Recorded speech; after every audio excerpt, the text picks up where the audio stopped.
Good evening, good morning, and good afternoon. Tonight I'll be reading from Mark chapter 10, verses 32 through 52. Please hit that like and subscribe button if you enjoy my content.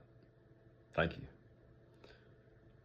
They were on their way up to Jerusalem with Jesus leading the way, and the disciples were astonished, while those who followed were afraid.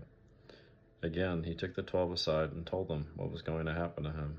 "We are going up to Jerusalem," he said, "and the Son of Man will be delivered over to the chief priests and the teachers of the law.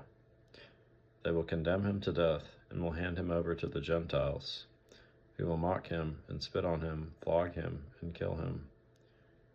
3 days later he will rise."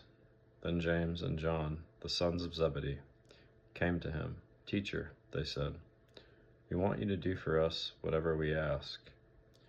"What do you want me to do for you?" he asked. They replied, "Let one of us sit at your right and the other at your left in your glory." "You don't know what you are asking," Jesus said. "Can you drink the cup I drink or be baptized with the baptism I am baptized with?" "We can," they answered. Jesus said to them, "You will drink the cup I drink and be baptized with the baptism I am baptized with. But to sit at my right or left is not for me to grant. These places belong to those for whom they have been prepared." When the 10 heard about this, they became indignant with James and John.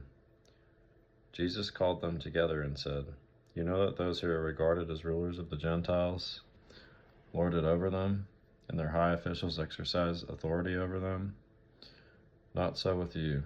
Instead, whoever wants to become great among you must be your servant, and whoever wants to be the first must be slave of all. For even the Son of Man did not come to be served, but to serve and to give his life as a ransom for many." Then they came to Jericho. As Jesus and his disciples, together with a large crowd, were leaving the city, a blind man, Bartimaeus, was sitting by the roadside begging. When he heard that it was Jesus of Nazareth, he began to shout, "Jesus, Son of David, have mercy on me." Many rebuked him and told him to be quiet, but he shouted all the more, "Son of David, have mercy on me." Jesus stopped and said, "Call him." So they called to the blind man, "Cheer up, on your feet. He's calling you." Throw his cloak aside. He jumped to his feet and came to Jesus. "What do you want me to do for you?" Jesus asked him. The blind man said, "Rabbi, I want to see." "Go," said Jesus. "Your faith has healed you." Immediately he received his sight and followed Jesus along the road. Why were James and John concerned about having places of importance? James and John assumed that since Jesus was the Messiah and was heading to Jerusalem, he was about to claim Israel's throne and overthrow the Romans. But with 12 disciples, who would be Jesus' closest advisors, the 2 brothers tried to claim these key positions on his right and left. When the other disciples heard about this, they were not pleased. Pride and a desire for power and influence motivated them all. How did Jesus advocate slavery? Jesus wasn't endorsing the institution of slavery, but used it as an object lesson in humility. His own willingness to submit to the Father's will, even to the point of death, is an example of servanthood lived out to its fullest. It is also an example that he calls to imitate.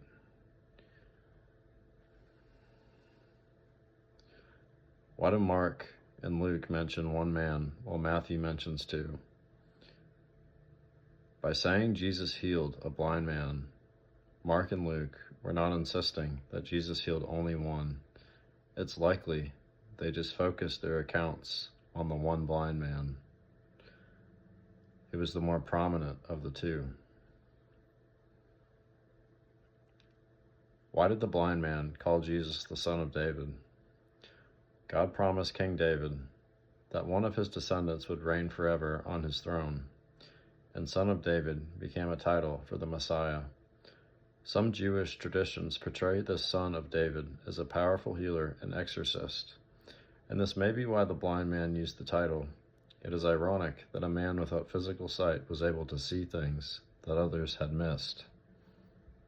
God bless you guys.